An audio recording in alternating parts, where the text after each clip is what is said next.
So you voted for Reform Party Limited. Well done, you voted for your council to be run by a party with no experience, in some cases, not even an interest in politics. You voted for a party that, where they're in charge of a council, will cut back services for the people who most need them. In fact, to save money, they'll cut back most services, even the ones you use. You voted for a party that said they'll cut immigration and do away with net zero.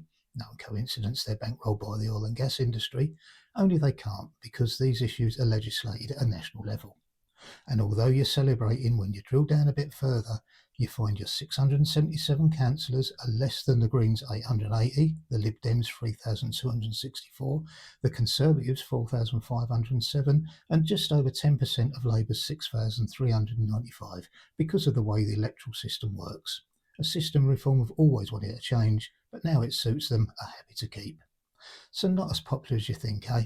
And remember, in a lot of cases, this will have been a protest vote against 14 years of Tory government and 9 months of a sadly disappointed Labour government, not necessarily a vote in favour of a right-wing Trumpian policy party. Which begs the question, why do Reform Limited get so much media attention? Simple answer, vested interests. But let's take a look at the kind of people you voted for.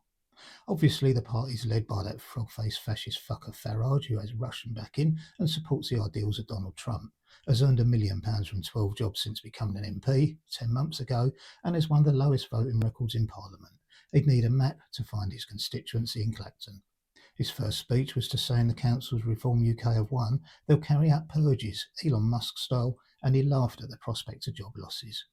He said he'll end staff working from home, which will upend their lives, but not even considered the cost involved of the new buildings that will be needed. His second in command, Richard Tice, who's so patriotic he keeps his money offshore to avoid paying tax, constantly complains about foreigners living here, but his girlfriend, right-wing mouthpiece Isabel Oakeshott, lives with their children in Dubai. Pure hypocrisy.